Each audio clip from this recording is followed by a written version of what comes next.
Repubulika y'u Rwanda, ibiro bya Minisitiri w'Intebe, itangazo. Kuwa 4 tariki ya 2 Mata 2026, inama y'abaminisitiri yateraniye muri village Urugwiro iyobowe na nyakubahwa Perezida wa Repubulika y'u Rwanda Kagame Paul.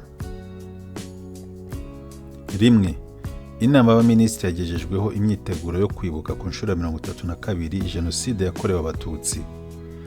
Icyumweru cy'icyunamo giteganyijwe kuva ku itariki ya 7 kugeza ku ya 13 Mata 2026 mu Rwanda ndetse no mu mahanga. Inzego z'ubuyobozi, amashyirahamwe n'abantu ku giti cyabo bashishikarijwe kwitabira ibikorwa byo kwibuka.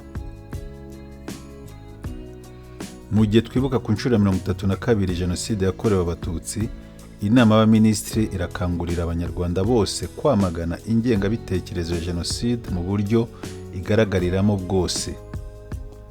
Mu rwego rwo guhangana n'ingengabitekerezo ya Jenoside ikomeje kugaragara haba mu karere u Rwanda ruherereyemo no hirya no hino ku isi, abanyarwanda twese tugomba gutahiriza umugozi umwe mu gusigasira ubumwe bw'abanyarwanda, ubwiyunge ndetse n'amahoro n'umudendezo by'abanyarwanda.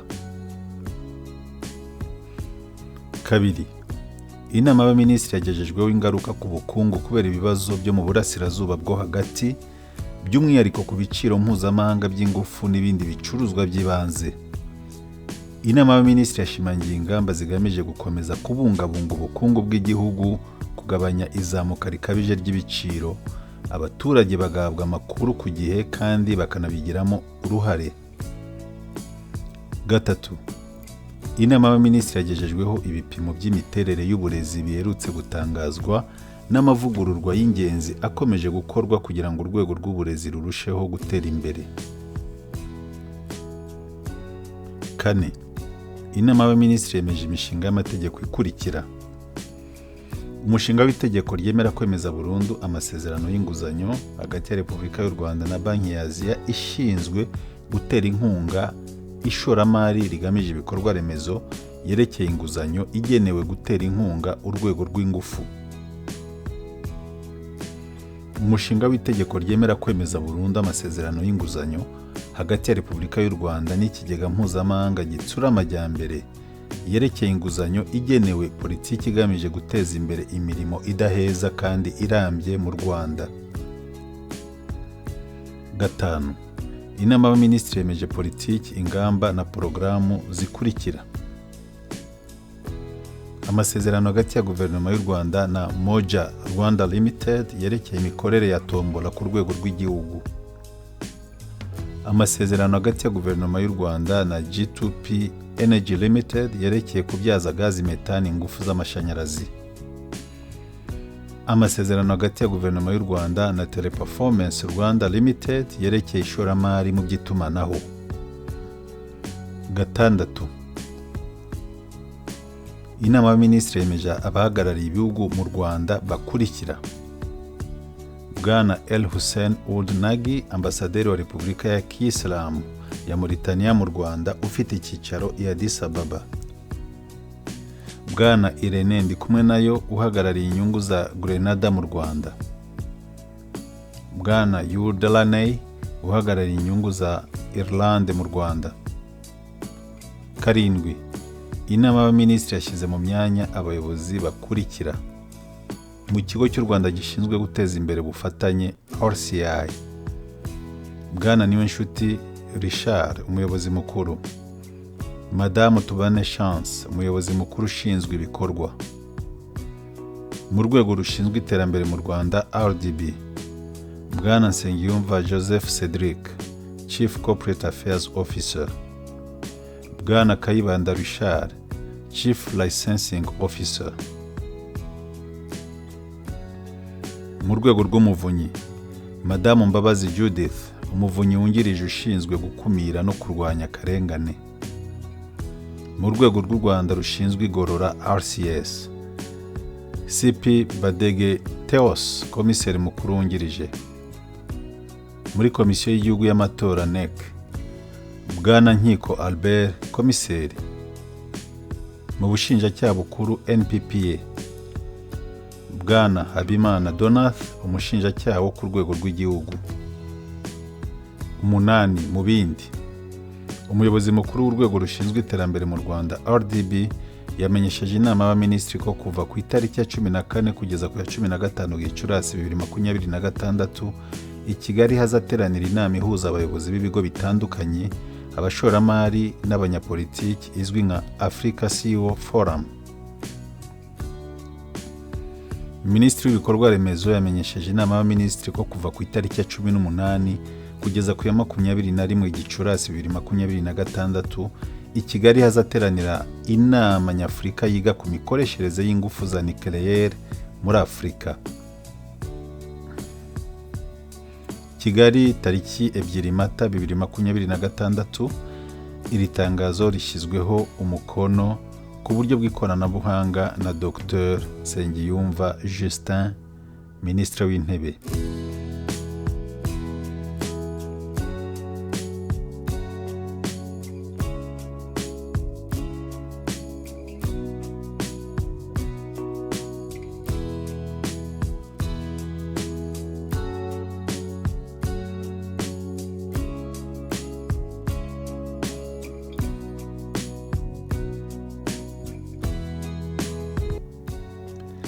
Republic of Rwanda, Office of the Prime Minister, Communique.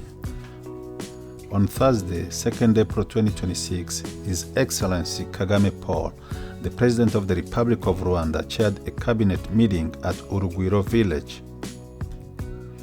Cabinet was briefed on preparations for the 32nd commemoration of the genocide against the Tutsi, Kwibuka 32. The National Commemoration Week will be observed from 7th to 13th April 2026 in Rwanda and abroad. Institutions, communities, and individuals are encouraged to actively participate in remembrance activities. As Rwanda commemorates Kwibuka 32, Cabinet called upon all citizens to reject genocide ideology in all its forms. In light of its continued resurgence in the region and beyond, it is essential that all Rwandans come together to safeguard national unity, reconciliation, and the country's peace and stability. Cabinet discussed the economic implications of the ongoing situation in the Middle East, particularly its impact on global energy and commodity markets. Cabinet emphasized the need to continuously sustain Rwanda's macroeconomic stability, mitigate inflationary pressures, and ensure that citizens are consistently informed and engaged throughout this process. Cabinet was briefed on the recently published education statistics and the key measures driving continuous improvement across the education sector. Cabinet approved the following draft laws. Draft law approving ratification of the loan agreement between the Republic of Rwanda and Asian Infrastructure Investment Bank for Rwanda's energy sector result-based financing. Draft law approving ratification of the financing agreement between the Republic of Rwanda and International Development Association relating to the credit for the Rwanda Inclusive and Resilient Job Creation Development Policy financing. Cabinet approved the following policies, strategies, programs. National Lottery Operating Agreement between the Government of Rwanda and Moja Rwanda Limited. Power Purchase Agreement between the Government of Rwanda and G2P Energy Limited related to their investment in generating electricity for methane gas.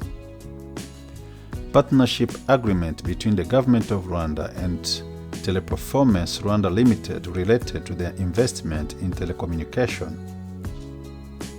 Cabinet granted agreement to the proposed ambassador and honorary consuls as follows. Mr. El Hussein Nagy, Ambassador of the Islamic Republic of Mauritania to the Republic of Rwanda with residence in Addis Ababa. Mr. Irene Ndikumwenayo, Honorary Consul of Grenada to the Republic of Rwanda. Mr. Hugh Delaney, Honorary Consul of Ireland to the Republic of Rwanda. Cabinet approved the following appointments: Rwanda Cooperation Initiative, RCI, Mr. Niyonshuti Richard, Chief Executive Officer, Ms. Tubane Chance, Chief Operating Officer, Rwanda Development Board, RDB, Mr. Nsengiyumva Joseph Cedric, Chief Corporate Affairs Officer, Mr. Kayibanda Richard, Chief Licensing Officer, the Office of the Ombudsman, Ms. Mbabazi Judith, Deputy Ombudsman in charge of preventing and fighting injustice, Rwanda Correctional Service, RCS, CP Badegeteos, Deputy Commissioner General, National Electoral Commission, NEC, Mr. Nhiko Albert, Commissioner, National Public Prosecution Authority, NPPA, Mr. Abimana Donath, National Prosecutor, AOB. The CEO of the Rwanda Development Board informed Cabinet of the 12th edition of the Africa CEO Forum scheduled in Kigali from 14th to 15th May 2026. The Minister of Infrastructure informed Cabinet of the Nuclear Energy Innovation Summit for Africa scheduled in Kigali from 18th to 21st May 2026. Done in Kigali, 2nd April 2026. Digitally signed by Dr. Nsengiyumva Justin, Prime Minister.